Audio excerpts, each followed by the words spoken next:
ചക്കരേ തക്കുടു കുഞ്ഞുവാവേ സുഖമായിരിക്കണ. അച്ഛന് കെട്ടിപ്പിടിച്ചൊരു ഉമ്മാൻ്റെ ഒന്നുണ്ട്. മുള്ളുള്ള കൊണ്ടാണ് കേട്ടാ.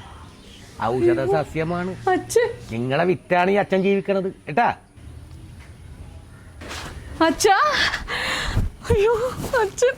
എന്താടി ഞാൻ ഈ കാണുന്നത്? ഔഷധ ഗുണമുള്ള ഭൂമിയാണ്.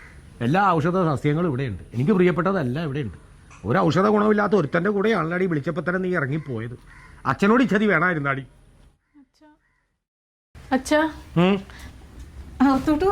അച്ഛാന്നോ അമിത വച്ചാന്നൊന്നും വിളിക്കാൻ നിൽക്കണ്ട. നിന്റെ വീടിന്റെ സൽക്കാരം സ്വീകരിക്കാൻ വന്ന അല്ല ഞാൻ. കുറെ കൊല്ലങ്ങളായി നീ എന്നെ ഇട്ടേച്ച് ഇങ്ങോട്ട് പോയത്. ഒറ്റ മോളാ. ഒരുത്തം വന്ന് ഒറ്റയാൻ വിളിച്ചപ്പോ എന്നെ ഒറ്റക്കാക്കിയിട്ട് നീ അവന്റെ കൂടെ പോന്നു. എന്തുവാടി ഞാൻ?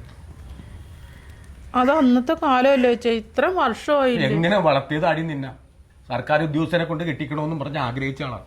ഇപ്പൊ സർക്കാർ ബസ്സിൽ കയറി നടക്കണം അവന്റെ കൂടെ. എന്താണ് അവന് ഒരു ജോലി? എന്താ? YouTube channel. യൂട്യൂബർ? എന്ത് യൂട്യൂബർ?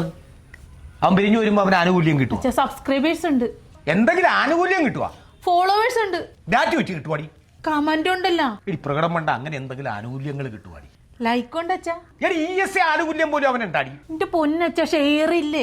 ഷെയർ ഉണ്ടല്ല. അവന്റെ വയറ് കണ്ടാൽ തന്നെയാണ് അവൻ ഷെയർ ഇട്ട് അടിക്കണവനാണെന്ന്. നാളെ എന്നെ കണ്ടാലും അവനും ഷെയർ ചോദിക്കും. എന്തിനാടി അവന്റെ കൂടെയൊക്കെ പോകുന്നത്? എന്തിന്റെ സൂക്കേടാടി? ഞാൻ അവിടുന്ന് പോകുന്നതിന് ശേഷം ഇത്ര വർഷത്തിന് ശേഷം അച്ഛൻ ഇവിടെ വന്നപ്പോൾ ഞാൻ കരുതിയത് എന്നെ കാണാനും എന്നെയും ചേട്ടനെ അങ്ങോട്ട് കൊണ്ടുപോകാനുമാണെന്ന്. ഇതിപ്പോ അച്ഛൻ ഇങ്ങോട്ട് വന്നത് എന്നെ ശപിക്കാനാണോ? ശപിക്കാൻ ഞാൻ മുനിയൊന്നുമല്ല.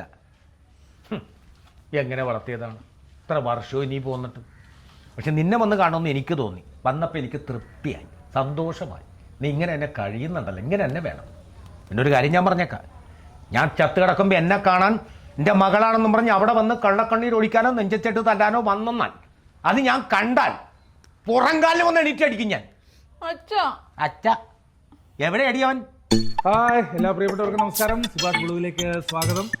ഇന്ന് ഞാൻ എത്തിയിരിക്കുന്നത് കർക്കിടക മാസമാണ്. പഞ്ഞക്കർക്കിടക മാസം. മരുന്ന് കഴിക്കേണ്ട സമയമാണ്. എല്ലാ മനുഷ്യരും റെസ്റ്റ് എടുക്കുന്ന സമയമാണ്. ഇതാ പുതിയ വിഭവങ്ങൾ കിട്ടുന്ന മരുന്ന് കഞ്ഞിയാണ് നമ്മളൊക്കെ കഴിക്കുന്ന. മരുന്ന് ചോറ്, മരുന്ന് ബിരിയാണി, മരുന്ന് കുഴിമന്തി, ഇങ്ങനെ കിട്ടുന്ന ഒരു കടയിലാണ് ഞാൻ ഇവിടെ എത്തിയിരിക്കുന്നത്. ഇതിന്റെ ഓണർ എന്ന് പറയുന്നത് വിജയൻ ചേട്ടനാണ്. നമുക്ക് വിജയൻ ചേട്ടനെ വിളിച്ചിട്ട് ബാക്കിയുള്ള വിശേഷങ്ങളൊക്കെ പങ്കുവയ്ക്കാം. ഓക്കെ, വിളിക്കട്ടെ. വിജയൻ ചേട്ടാ, ഞാനിപ്പോ ഈ കടയിൽ വന്നിരിക്കുന്നത് തന്നെ വിജയൻ ചേട്ടന്റെ വിശേഷങ്ങൾ പങ്കുവയ്ക്കാനാണ്. മരുന്ന് ഊണ് കിട്ടുന്ന ഒരു കട കേരളത്തിൽ ആദ്യമായിട്ടാണ് നമ്മൾ കാണുന്നത് ഈ കർക്കിടക മാസത്തിൽ. എന്തൊക്കെയാണ് ചേട്ടാ ഇതിന്റെ വിശേഷങ്ങൾ? എന്തൊക്കെയാണ്? ഇതാണ് നമ്മുടെ മരുന്ന് കഞ്ഞി കിട്ടുന്ന. അതായത് ഈ വർഷം നമ്മൾ മരുന്ന് കഞ്ഞിക്ക് വരെ മരുന്ന് ഊണാണ് നൽകുന്നത്. അപ്പൊ അതിലിപ്പോ ഇത് മനസ്സിലായോ എന്താണ്? ഇതെന്താണത്? ഉരുളക്കിഴങ്ങ്. ഇത് ശതാവരിക്കിഴങ്ങാണ്. ശതാവരിക്കിഴങ്ങ് നമ്മൾ പ്രത്യേകമായിട്ട് ഉണ്ടാക്കിയേക്കണം. അതുപോലെ ശതാവരിക്കിഴങ്ങാണ് കേട്ടത്, മരുന്നാണ്. അതെ, ഇത് മനസ്സിലായോ? ഇത് ക്യാബേജ് അല്ല. ഇത് കടലിന്റെ അടിത്തട്ടിലുണ്ടാവുന്ന ഒരുതരം ശങ്കുണ്ട്. ആ ശങ്കിന്റെ പുറത്ത് വരുന്ന ഒരു പായല് ഞങ്ങൾ സ്പെഷ്യലായിട്ട് വരുത്തിയേക്കണേ. ആ സാധനമാണ് ഇത്. പിന്നെ ഏറ്റവും സ്പെഷ്യലായിട്ട് പറഞ്ഞത് ഇതാണ്. ഇത് ഒരു പ്രത്യേകതരം ഇലയാണ്. ചേട്ടാ, അപ്പം എന്താണ് ഈ ഇല? ഈ ഇലയെ കുറിച്ച് ഇതാണ് മൃതസഞ്ജീവനി ഇല. ഈ ഇല നമ്മൾ കഴിക്കുകയാണെങ്കിൽ നമ്മളൊരു 10 വർഷം പുറകോട്ട് പോകും. അത് നമ്മൾ ചെറുപ്പമായി മാറുമെന്നാണ് പറയുന്നത്. മൃതസഞ്ജീവനെ കുറിച്ച് കേട്ടിട്ടില്ലേ? അപ്പോൾ പ്രിയമുള്ളവരെ, ഇത് മൃതസഞ്ജീവനി ഇലയാണ്. നമ്മുടെ പ്രായം 10 വർഷം കുറയുമെന്നുള്ളതാണ് പറയുന്നത്. സത്യമായിട്ടും ഞാൻ ഈ സാധനം കഴിച്ചു കഴിഞ്ഞാൽ നിങ്ങൾ എന്നെ നാളെ നോക്കിക്കോ, വേറെ ലെവലായിരിക്കും. അപ്പോഴും മറന്നു വരുന്നത് സുഭാഷ് ബ്ലോഗാണ്.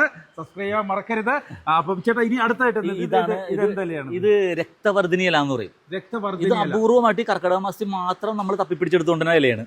ഇത് കഴിച്ചാൽ നമുക്ക് നല്ല രക്തോട്ടവും കാര്യങ്ങളൊക്കെ ഉണ്ടാവും. അതന്നെ, ഇത് രക്തവർദ്ധിനി ഇലയാണ്. ഈ രക്തവർദ്ധിനി ഇല ചേട്ടൻ തന്നെ പറഞ്ഞു രക്തം വർദ്ധിപ്പിക്കും എന്നുള്ളതാണ് ഇതിന്റെ പ്രത്യേകത. അപ്പൊ കർക്കിടക ഊട് കഴിക്കാൻ നിങ്ങൾ വരേണ്ട വിലാസങ്ങൾ ഞാൻ താഴെ എന്റെ ഇതിൽ കൊടുത്തേക്കാം. അപ്പൊ നിങ്ങൾ നോക്കിയിട്ട് വന്നാൽ മതി. ബാക്കി കാര്യങ്ങളൊക്കെ നേരിട്ട് കാണാം. അപ്പൊ സുഭാഷ് വ്ലോഗ്സ് വീണ്ടും wind up. Okay, thank you. ഈ ഇലകളൊക്കെ ഒന്ന് പെറുക്കി മാറ്റിക്കുക. എന്നിട്ട് എനിക്ക് നല്ലൊരു ഊണ് കഴിക്കണം. നമ്മുടെ പപ്പടം പഴ പായസം കൂട്ടി കേട്ടോ. അതൊക്കെ പിന്നെ വേറൊരു കാര്യം, 2 പൊതി ചോറ് വേണം എനിക്കും എന്റെ വൈഫിനും വേണ്ടി. അതൊക്കെ ഞാൻ റെഡിയാക്കി വെച്ചിട്ടുണ്ട്. എടോ, ഒരു കാര്യം ഞാൻ ചോദിക്കട്ടെ? ഇവിടെ താനേ ഇല്ലാത്ത കാര്യങ്ങളൊക്കെ പറഞ്ഞ് ഇല്ലാത്ത ഊണ് ഞാൻ എവിടെ നിന്നുണ്ടാക്കി കൊടുക്കും? എന്താണ് ഇങ്ങനെ കിടന്ന് സങ്കടപ്പെടുന്നത്? ഞാനൊരു കാര്യം പറയട്ടെ. ഇപ്പൊ ഈ മരുന്ന് കഴിഞ്ഞ സംഭവം നമ്മൾ ജനങ്ങളിലേക്ക് വിട്ടു. ഇനിയിപ്പോ മരുന്ന് ചോറും തിരക്കി ഇവിടെ ആരെങ്കിലും വന്നു കഴിഞ്ഞാൽ മരുന്ന് ചോറ് ഇപ്പൊ തീർന്നു, നിങ്ങൾക്ക് വേണേൽ സാധാ ഊണ് തരാം എന്ന് ചേട്ടൻ പറയുന്നു. അവര് സാധാ ഊണ് കഴിക്കുന്നു, പോകുന്നു. സാധാ ഊണ് പോകുവേ. എന്തായാലും ഈ മരുന്ന് ചോറ് കഴിക്കാൻ പറ്റുന്നവൻ സാധാ ഊണെങ്കിലും കഴിച്ചിട്ടല്ലേ പോവുള്ളൂ. ഇതാണ് ബിസിനസ്.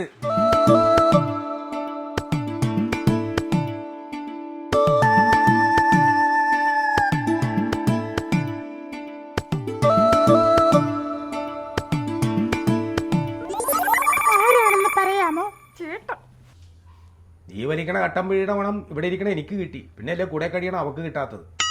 എടി ഈ പ്രോപ്പർട്ടി ഇതപ്പോൾ വന്ന് രാവിലെ വന്നതാ. ആണോ? ദൈവമേ, ഒന്നാമത് പ്രളയം, അതിനിടയ്ക്ക് ഈ സുനാമിയും കൂടെ വന്നു.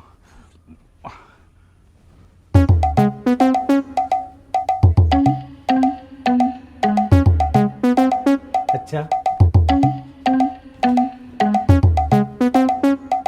അച്ഛൻ ബച്ചാ ബച്ചാന്ന്? അല്ല, അച്ഛാന്ന് വിളിച്ചിട്ട് വിളി കേട്ടില്ല. അപ്പൊ പിന്നെ ഭാര്യയുടെ അച്ഛനാണല്ലോ, അതുകൊണ്ട് ബച്ചാന്ന് വിളിച്ചതാ. അവക്കേ ഞാൻ അച്ഛനല്ല, പിന്നെ നിനക്ക് ഞാൻ എങ്ങനെ അച്ഛനാവും? നാണമില്ലടോ നിനക്ക്.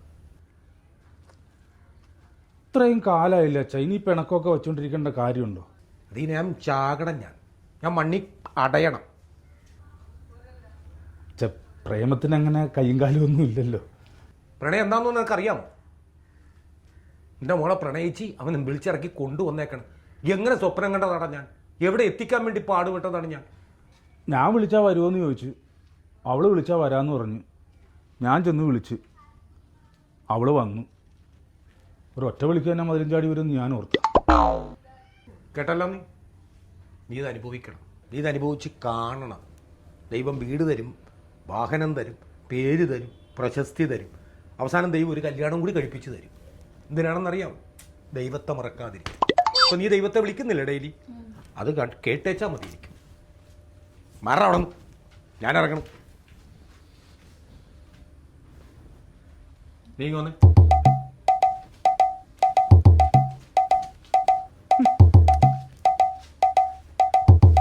അച്ഛൻ നീ പറയാൻ പോണത് ശ്രദ്ധിച്ച് കേൾക്കണം. എൻ്റെ മോൾക്ക് അതിനുള്ള വിവരം ഉണ്ടെന്ന് ഞാൻ മനസ്സിലാക്കുന്നു. മോളെ, നീ ഇവനെ ഉപേക്ഷിച്ചിട്ട് അച്ഛൻ്റെ കൂടെ വരികയാണെങ്കിൽ ഇവനേക്കാൾ യോഗ്യനായ ഒരുത്തനെ കൊണ്ട് നിന്റെ അച്ഛൻ നിന്നെ കെട്ടിക്കും.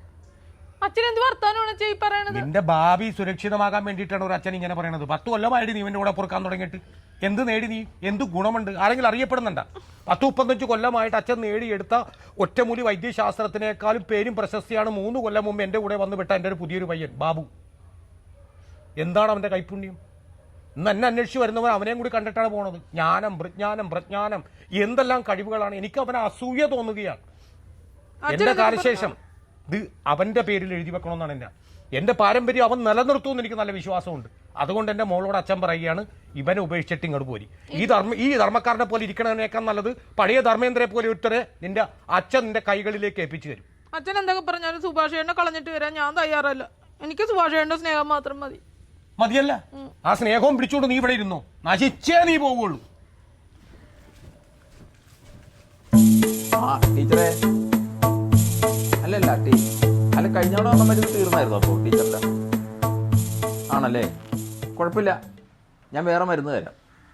ഇതിലുണ്ടാവും ക്ഷീണം ഉണ്ടാവും, തലവേദന ഉണ്ടാവും, ചെറിയൊരു തളർച്ച ഉണ്ടാകും. അത് ടീച്ചർ പേടിക്കണ്ട, അത് ഞാൻ റെഡിയാക്കി തരാം. അയ്യോ വേണ്ട, ഇങ്ങോട്ട് വരണ്ട, ടീച്ചറോടെ കുട്ടികളെ പഠിപ്പിച്ചുകൊണ്ടിരുന്നു. ഞാൻ ആരുടെയെങ്കിലും കൊടുത്തുവിടാം. കുറച്ച് പഴയ ബാലൻസ് ഗൂഗിൾ പേ ചെയ്താൽ മതി. ഓക്കെ ടീച്ചറെ, ടെൻഷൻ അടിക്കണ്ട. നീ ഇവിടെ ഇരിപ്പുണ്ടായിരുന്നോ? എങ്ങനെയുണ്ട്? തലവേദന സഹിക്കാൻ മേലായിരുന്നു. ഉണ്ടാകും, ചെറിയൊരു തലവേദന ഉണ്ടാകും, ചെറിയൊരു ക്ഷീണം ഉണ്ടാകും. അതൊന്നും മൈൻഡ് ചെയ്യണ്ട, പ്രശ്നം ഉണ്ടാക്കണ്ട. ഉറക്കം കിട്ടണില്ലെന്നേ. ഉറക്കം കിട്ടണില്ല? ഇല്ല. ഉറക്കക്കുറവ് സാധാരണ വരാറുള്ളതാണ്. ഒരു കാര്യം ചെയ്യാം, ഞാൻ വേറൊരു മരുന്ന് തരാം. അത് കഴിച്ചിട്ട് എന്താ വിവരമൊന്നും പറയണം കേട്ടാ. ഇത് വെറൈറ്റി സംഭവമാണ്. പിന്നെ വൈദ്യുതി വന്ന് മറ്റേ കഷായവും ചൂടുവെള്ളത്തിൽ കുളിക്കും സംഭവിച്ചില്ലേ, അത് അതേപോലെ തന്നെ നടത്തിക്കോ. ഇത് പറയുന്ന സമയത്ത് തന്നെ ചെയ്താൽ മതി കേട്ടാ.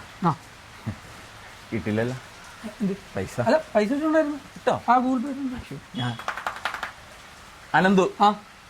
Okay okay. ശരി. അതെങ്ങനെ പോകൂടാ? മഴയല്ല?